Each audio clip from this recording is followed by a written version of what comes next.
প্রিয় ভাই বোনেরা, বিএনপি এই মুহূর্তে একমাত্র রাজনৈতিক দল যাদের অভিজ্ঞতা আছে দেশ পরিচালনা করার জন্য। এই মুহূর্তে আর কোনো রাজনৈতিক দল আছে যাদের অভিজ্ঞতা আছে দেশ চালানোর? নাই প্রিয় ভাই বোনেরা, দেশ চালানোর অভিজ্ঞতা আর কারো নাই। কাজেই এই 20 কোটি মানুষের দেশের যে সকল সুবিধা অসুবিধা সমস্যা আছে সেগুলো যদি সমাধান করতে হয় একমাত্র সেগুলি বিএনপির পক্ষেই করা সম্ভব।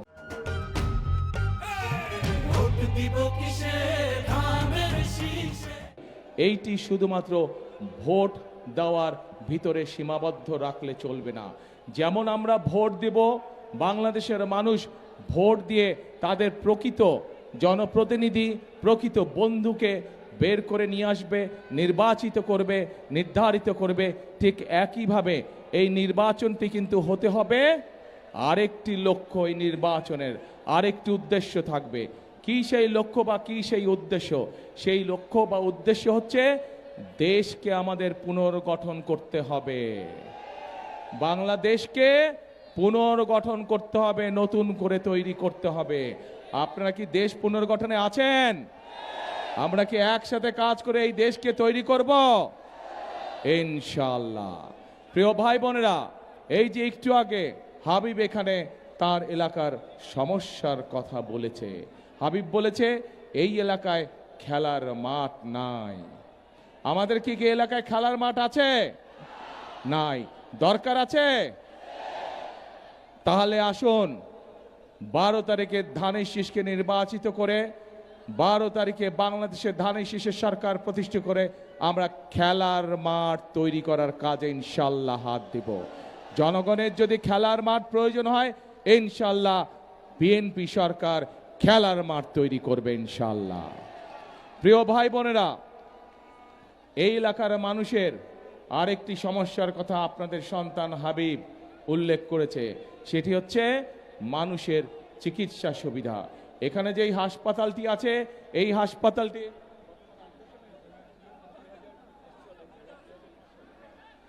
হাসপাতালটিও কিন্তু দেশনেত্রী খালেদা জিয়া গতবার যখন দেশ পরিচালনার দায়িত্বে ছিলেন সেই সময় উনি হাসপাতালটা তৈরি করেছিলেন। কিন্তু সময়ের সাথে সাথে হাসপাতালের প্রয়োজনীয়তা বেড়েছে, মানুষের সংখ্যা বেড়েছে। কিন্তু গত 16 বছরে আমরা মেগা প্রজেক্ট দেখেছি, কিন্তু জনগণের স্বাস্থ্য সেবার উন্নয়ন আমরা দেখি নাই। মেগা প্রজেক্টের নামে আমরা দুর্নীতি দেখেছি, মেগা দুর্নীতি। দেশ থেকে বছরে $16 বিলিয়ন পাচার হয়ে গিয়েছে, কিন্তু জনগণের স্বাস্থ্য সেবা বৃদ্ধি করার জন্য যে হাসপাতালের সুযোগ সুবিধা বৃদ্ধি হবে সেই কাজটি হয়নি জনগণের জন্য। প্রিয় ভাই বোনেরা, এই কাজটি আমাদেরকে করতে হবে। এই এলাকার মানুষের স্বাস্থ্য সুবিধা যাতে পায় মানুষ, সেই জন্য হাসপাতালের সুযোগ সুবিধা বৃদ্ধি করতে হবে। এখন হাসপাতালের সুযোগ সুবিধা যদি আমাদের বৃদ্ধি করতে হয় তাহলে তো ভাই এই হাসপাতাল তো ধানের শীষই তৈরি করেছিল, তাহলে তো আবার ধানের শীষের কি দরকার? সরকার দরকার। কি দরকার? ধানের শীষের সরকার দরকার। এখন প্রিয় ভাই বোনেরা, ইনশাল্লাহ সেই হাসপাতালের ইনশাল্লাহ বন্দোবস্ত আমরা করব ধানের শীষ সরকার গঠন করলে। প্রিয় ভাই বোনেরা, আমি আসার সময় দেখেছি রাস্তার কি দুরবস্থা। আমার তো ধারণা ছিল বিদেশে যখন ছিলাম এত উন্নয়নের গল্প শুনেছিলাম, ভাবলাম রাস্তাঘাট বোধহয় ঠিক আছে। কিন্তু শুধু এই এলাকা না, এই এলাকা সহ কি, হ্যাঁ এটা আছে জানি, অনেক লম্বা। এই এলাকা সহ সারা বাংলাদেশে আমি দেখেছি কিভাবে রাস্তাঘাটগুলো ভেঙে চুরে চুরমার হয়ে গিয়েছে। আমাদেরকে এলাকার মানুষের চলাচলের জন্য রাস্তাঘাটও আমাদেরকে নির্মাণ করতে হবে, সেই কাজে ইনশাল্লাহ আমরা হাত দিব।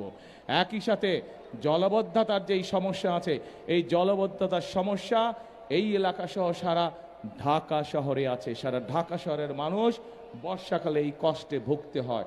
ইনশাল্লাহ আপনাদেরকে আমি এতটুকু বলতে পারি, বিএনপি সরকার গঠন করার সাথে সাথে আগামী নির্বাচনে ধানের শীষ সরকার গঠন করার সাথে সাথে দ্রুততার সাথে প্রত্যেক এলাকায় আমরা জলবদ্ধতা সমস্যার সমাধানের কাজে হাত দিব।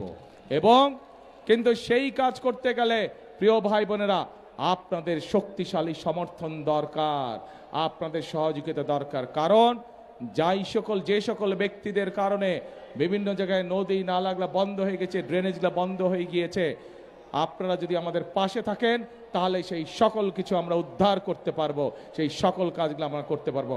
আছেন নাকি আমার সাথে? ইনশাআল্লাহ। প্রিয় ভাই বোনেরা, আমাদের এখানে আপনাদের এলাকায় আর একটি খুব সম্ভবত বড় একটি বিষয় আছে, সেটি হচ্ছে একটি ব্রিজের কথা। গ্যাস আসছে, গ্যাস তো সারা বাংলাদেশি সমস্যা, আমাদের নতুন গ্যাস ফিল্ড বের করতে হবে। এখনো বাঁশের সেতু আছে, তো এত উন্নয়নের গল্প শুনলাম, কি হলো? তো ইনশাল্লাহ বাঁশের সেতু যেগুলো আছে এগুলো মানুষের চলাচলের জন্য ইনশাল্লাহ আমরা দ্রুততার সাথে এগুলো পাকা ব্যবস্থা করব, যাতে মানুষ সহজে তার কর্মস্থল থেকে আবাসস্থল এবং আবাসস্থল থেকে কর্মস্থলে যেতে পারে ইনশাল্লাহ। এটা আমরা সরকার গঠন করার সাথে সাথে, হাবিব তুমি আমাকে মনে করে দিবা। প্রিয়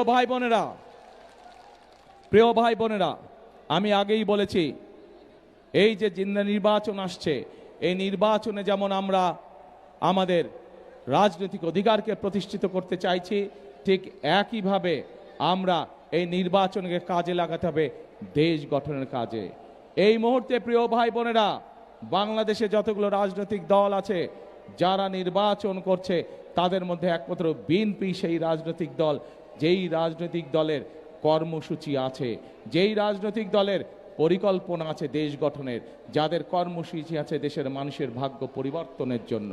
প্রিয় ভাই বোনেরা, বিএনপি এই মুহূর্তে একমাত্র রাজনৈতিক দল যাদের অভিজ্ঞতা আছে দেশ পরিচালনা করার জন্য। এই মুহূর্তে আর কোন রাজনৈতিক দল আছে যাদের অভিজ্ঞতা আছে দেশ চালানোর? নাই প্রিয় ভাই বোনেরা, দেশ চালানোর অভিজ্ঞতা আর কারো নাই। কাজেই এই 20 কোটি মানুষের দেশের যে সকল সুবিধা অসুবিধা সমস্যা আছে, সেগুলো যদি সমাধান করতে হয়, একমাত্র সেগুলি বিএনপির পক্ষেই করা সম্ভব,